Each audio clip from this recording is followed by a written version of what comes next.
À Poissy, tristesse et stupéfaction après le suicide, vous le savez, d'un adolescent de 15 ans, victime de harcèlement scolaire, des sentiments aussi d'incompréhension. Le jeune garçon avait signalé les faits qui s'étaient déroulés dans le lycée professionnel l'année dernière. Brigitte Macron et le ministre de l'Éducation nationale, Gabriel Attal, ont reçu la famille à la mairie à Poissy. Je pense que nous allons pouvoir en Les parler. auditeurs, Pascal, appellent au standard pour parler du refus d'obtempérer. C'est un autre sujet encore. Vous Voilà, avez si je peux vous parfaitement rediriger. Non, mais vous avez parfaitement raison. Mais c'était ces deux sujets que je Exactement. voulais évoquer qui font que nous avons aussi besoin du rugby parce que cette actualité est tellement lourde. Il y a eu Poissy et comme vous le dites très justement, il y a ce qui s'est passé à Élancourt. Et à Élancourt, vous avez ce refus d'obtempérer avec ce jeune de 16 ans qui est décédé. Au départ, on a annoncé qu'il était décédé et il est entre la vie et la mort. Le parquet avait annoncé qu'il était décédé et il est aujourd'hui dans un état désespéré. Vous êtes très nombreux à vouloir réagir sur ce sujet. On est avec Cédric précisément. Bonjour Cédric.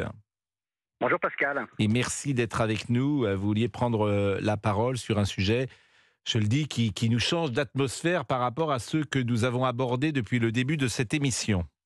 Tout à fait. Et puis merci à vous déjà de nous donner la parole. C'est une belle opportunité. Alors moi, je voulais tout simplement donner mon avis, parce que les refus d'obtempérer, on commence à en avoir de plus en plus. Et à chaque fois, c'est des jeunes qui, en plus, avec des âges qui n'ont pas le permis, parce que c'est encore 16 ans. Et alors moi, bien sûr que c'est dommage d'avoir ce type de prestation, mais je vais un peu être provocateur. Je dirais qu'à la limite, c'est pas que ça me touche pas, c'est qu'à un moment donné, quand on joue, faut accepter de perdre. Mais pas à 16 C'est qu'un- ans. Pas à 16 ans, c'est un gosse qui a 16 ans. Alors évidemment, d'abord les policiers, il faut expliquer que les policiers ont été mis en garde à vue, mais ils sont hors de cause. Mais le fond de votre raisonnement, si je le comprends bien, c'est de dire quand on joue, alors il n'avait pas de casque, il a refus d'obtempérer, il faut accepter de perdre. Non, on ne peut pas Alors accepter je de provoque, mourir. On ne peut pas accepter de Pascal, mourir, c'est pas ça. Cédric. Bah oui, mais c'est ce que vous Mais dites. alors, je partage votre constat, mais après la question c'est comment on en arrive là. Alors moi j'ai la cinquantaine, mais j'ai été élevé dans un système de respect d'avoir de l'éducation, de respect de ses institutions. Un gendarme, moi je suis commercial, je fais 60 km par an, je suis pas le meilleur conducteur du monde, mais quand j'ai un gendarme devant moi qui me dit de m'arrêter ou un truc comme ça, je m'arrête. Et j'assume ce que je fais ou ce que je fais pas, même si j'ai trouvé des solutions. Mais aujourd'hui, on a l'impression que c'est devenu un jeu. Et parce que le message pour moi de dire que de griller un feu, de ne pas respecter, quand un gendarme vous arrête, on se doit d'arrêter parce que s'il y a un droit, il y a des devoirs. Et quand un gendarme ou une autorité ou quoi que ce soit vous demande de vous arrêter, vous devez vous arrêter. Et si vous ne le faites pas, pour X raisons, et pour moi, l'âge n'est pas une excuse, Pascal. Ok, à On 50 a ans, tous eu on 15 sent ans, les choses qu'à 16 16 ans, ans. et hélas, parfois on a fait des bêtises et on s'est peut-être mis en danger. Mais ce que je veux dire, je partage votre avis, vous savez bien ce que je pense sur cette société aujourd'hui. Mais si on pense contre soi-même, et ça nous arrive tous et il faut le faire, euh, est-ce que vous avez eu la chance, Cédric, d'être élevé par des parents qui vous ont appris des règles? Alors, oui, mais vous voyez, vous me parlez de chance. Ça Bah, devrait pas être une chance, ça devrait être oui, normal oui, mais d'être respecté les choses. Et j'ai eu cette chance, oui, j'ai eu oui, cette bon, chance. moi-même j'ai eu la chance d'avoir des parents qui m'ont accompagné, qui m'ont élevé, qui m'ont parfois engueulé, etc. et qui m'ont appris des règles. Si ce jeune homme, et je ne connais pas l'histoire de sa famille, hein, Cépha, mais si lui-même, personne ne lui a appris ces règles, s'il est dans une famille, pourquoi pas dysfonctionnelle, je n'en sais rien d'ailleurs, si le père était moins présent, si la mère était absente, etc., euh, évidemment que ça n'excuse pas. En revanche, ça permet de comprendre pourquoi on en arrive là. En fait, il n'y a qu'une chose qui fonctionne, Cédric, c'est l'éducation. C'est la seule Alors, chose à laquelle on pourrait tous croire. Parce que si vous êtes cultivé, si vous êtes, pardon, éduqué, et si ensuite vous êtes cultivé, si on vous apprend à réfléchir, si vous savez comment vous conduire dans la vie, eh bien, vous deviendrez sans doute une personne plus sociable et plus agréable que si vous êtes jeté comme ça, tel un enfant sauvage. alors, je partage 100%, il n'y a aucun souci. Mais dans l'éducation, il y a aussi ce qu'on a dans une éducation, il y a ce qu'on appelle une sanction.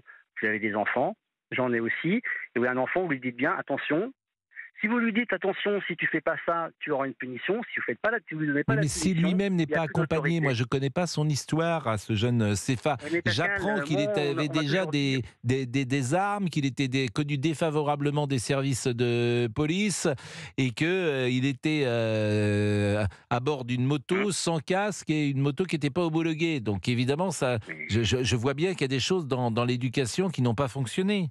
mais Pascal, nul n'est censé ignorer la loi. Moi, c'est tout ce qu'on vous sort à Mais chaque fois. j'assure, j'entends, mais bon, ce que je veux vous dire, c'est que déjà l'important, c'est de dire que les policiers, effectivement, ne sont pas responsables, hein, et ça, c'est important, c'est ce que, Oui, pour le ouais, c'est moment, sympa. dit l'enquête, parce qu'ils n'ont même pas été mis en examen, ils ne sont pas poursuivis.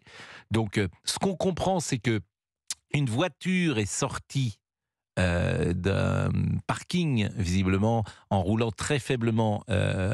C'était peut-être 20 ou 30 à l'heure, c'était la voiture des policiers, et que cette moto du jeune Sefa arrivait à pleine vitesse, a percuté la voiture, hein, non pas de face, mais de manière latérale, et que cet enfant donc a eu un traumatisme si important qu'il est aujourd'hui entre la vie et la mort.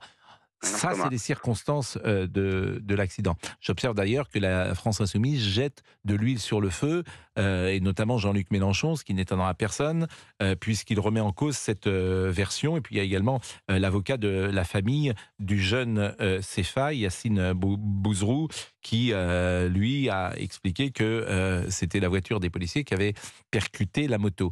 Mais comprenez que c'est important, évidemment, d'enlever la responsabilité des policiers, mais comprenez qu'il y a un enfant qui est mort, un adolescent, comprenez qu'il y a une famille qui est dans la tristesse, et que c'est quand même des drames absolus qui pourraient être évités. Ouais, Pascal, et si c'était votre fille qui avait 20 ans, et c'était ma fille qui avait 20 ans, et si c'était quelqu'un qui avait... Parce que l'âge, on entend bien. Ok, je vous rappelle que dans pas longtemps, le gouvernement veut donner le permis à 17 ans. Pourquoi pas 16 ans quand on continue. Hein. Mais alors, c'est quoi le raisonnement et on va aller où? Mais oui, mais c'est Parce quoi que la solution? la solution, Réfléchissez à cette question, c'est quoi la solution? On marque une pause, et c'est j'ai ça, parce qu'il réfléchi. faut trouver des solutions. On marque une pause, et nous revenons à quasiment 12h30. Europe 1, Pascal Praud. Merci de nous rejoindre sur Europe 1, il est 12h33. Vous écoutez Pascal Praud et vous réagissez au 01 80 20 39 21. Vous connaissez sans doute Maître Liénard, il est souvent l'avocat des policiers lorsqu'ils sont mis en cause. C'est d'ailleurs l'avocat du policier qui a tué Naël le 27 juin dernier. Ce policier d'ailleurs qui est toujours en détention provisoire à la prison de la Santé, Florian M. Et c'est également l'avocat des deux policiers qui ont été entendus en garde à vue après l'accident d'Elancourt. Et ces deux policiers sont sortis sans poursuite. Écoutez Maître Liénard.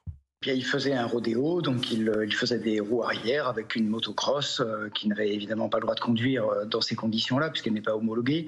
Il n'avait pas de casque et lorsque les policiers l'ont vu, ils ont décidé de mettre le gyrophare et de suivre cette moto de manière à prévenir les autres usagers de la route qu'il y avait un danger potentiel puisqu'il avait failli renverser un piéton. Lorsque le conducteur a vu les policiers, il a pris la fuite. En prenant la fuite, il a pris tous les risques, il est monté sur une voie piétonne et de cette voie piétonne, il a percuté une voiture qui sortait d'une résidence et cette voiture, il se trouve que c'était un autre équipage de police. Il l'a percuté à pleine vitesse. Cédric qui est avec nous et qui est commercial et qui avait des mots assez durs, et ce que je peux comprendre également, qui dit quand on joue, on prend des risques et on peut perdre. Je vous disais quelle solution pour ces jeunes gens, Cédric? Alors, moi, j'ai toujours une façon de simplifier les choses. Le constat, on ne va pas revenir dessus. C'est comme ça. On parlait d'éducation. L'éducation, à un moment, c'était de faire aussi comme à l'américaine. Ça veut dire que vous commettez une erreur, vous passez tout de suite au tribunal. La sanction, elle est immédiate. Alors, on en a parlé tout à l'heure, on a une bonne éducation, on a eu de la chance d'avoir des parents qui nous ont inculqué les bonnes choses. Alors, on a aussi pris ce qu'on avait à apprendre, mais je continue aujourd'hui à faire des bêtises. Pourquoi graduellement, je fais pas des bêtises que je faisais, vous aviez raison, à 15 ans, sont pas les mêmes que je fais aujourd'hui. Et encore, quoique, on pourrait faire des bêtises plus graves. C'est parce que je me dis, attention, si je fais ça, derrière, je peux avoir cette sanction. Si je roule à 180 sur l'autoroute, je peux perdre des points, je peux perdre mon permis, et à ce moment-là, ma vie, elle s'arrête. Et c'est parce que la sanction derrière a une importance, ça va aussi faire que je vais réfléchir et pas le faire. Le problème aujourd'hui, et ça c'est le rôle de nos institutions, de nos politiques, de l'institution judiciaire et aussi des médias de présenter les choses. Si à chaque fois on arrêtait, et le premier Pascal, la première chose que vous m'avez dit, c'est il a 16 ans. Il a 16 ans, bah oui. La première chose peut-être que je vous ai dit, c'est il est mort. C'est ça. Oui, c'est ça. deuxième, Mais je pense, c'est ça. C'est-à-dire que je ne peux pas prendre le raisonnement que vous n'avez pas dit dans les termes que je vais dire là, mais qu'on pouvait entendre, c'est au fond, il a eu ce qu'il méritait. Non. Moi, je ne peux pas entendre ça. Voilà, je ne peux pas entendre ça. En même temps, effectivement, c'est un jeune homme qui était un délinquant, c'est un jeune homme qui n'était pas dans les règles et qu'il faut donc trouver des solutions. D'où ma question, quelle solution ? Mais même pro, pourquoi vous rajoutez délinquant ? Il a 16 ans, il n'avait pas le permis, il n'avait pas de casque, il avait un accident. Après, délinquant, on rajoute plein de choses comme ça. Parce qu'il l'était, manifestement. Il l'était. Donc, il était déjà en dehors de certaines règles. Bon, en tout cas, merci Cédric de votre témoignage. Vous êtes commercial, donc sur la route, effectivement, il ne faut pas que vous rouliez vite si vous voulez garder votre permis de conduire. Et on va... Je suis à Paris, donc ça ne va pas s'améliorer la vitesse. 180 à l'heure dans les rues de Paris, je ne vous le conseille pas. Oui, non, je plaisante. Mais... en plus, on est plutôt à 2 ou 3 à l'heure. Vous savez, il y a peut-être des gens qui sont en train de nous écouter dans Paris. On n'avance pas dans Paris. Donc, il y a des embouteillages toujours et tout le temps. Sauf à bicyclette et en trottinette. Là, on a le droit. Oui. On a le droit. Ouais, et il va falloir apprendre à s'arrêter au feu rouge en trottinette. Oui, effectivement, parce que c'est. Mais non, mais vous avez parfaitement raison. Les vélos se croient tout permis, mais ça, ils se croient tout permis. Il me faire renverser par un vélo l'autre jour. Non, mais vraiment, c'est vrai en plus, mais c'est très dangereux. C'est-à-dire que les vélos ont été tellement martyrisés dans les villes pendant tant d'années qu'ils prennent peut-être. Exactement, c'est pas une raison. Si je peux me permettre, Pascal, qu'ils prennent une revanche. Oui. Pascal, vous comme moi, on a été éduqués à avoir un vélo et à respecter le code de la route en vélo. Aujourd'hui, je vous rappelle que les vélos, à la limite, c'est comme si le code de la route n'existait pas. Je suis d'accord avec vous. Sur le sujet, vous voyez ce que je veux dire ? Non, mais vous avez parfaitement raison. Les vélos se croient tout permis, c'est incontestable. On peut vous croiser en bicyclette ou en trottinette, Pascal, dans Paris ? Dans Paris, non, mais l'été, en trottinette ? Oui. Non, en trottinette. D'abord, c'est pas en vélo, c'est à vélo. Oh monsieur. bon, je parle plus. Voilà, à bicyclette. Vous connaissez la chanson à bicyclette ? Oui. Quand on allait de bon matin, quand on parlait sur les chemins, à bicyclette. Nous étions quelques bons copains. Il y avait Fernand, il y avait Firmin, il y avait Francis et Sébastien. Mais formidable, j'ai Yves Montand en face de moi. Vous connaissez Yves Montand ? Ah oui, oui. Alors là, vous me faites plaisir parce que c'est dans votre génération. Généralement, les gens disent je suis pas né. C'est le grand-père de Benjamin Castaldi, c'est ça ? Non ? Oui, quoi. Il a fait autre chose dans sa vie, mais on peut le définir effectivement comme ça.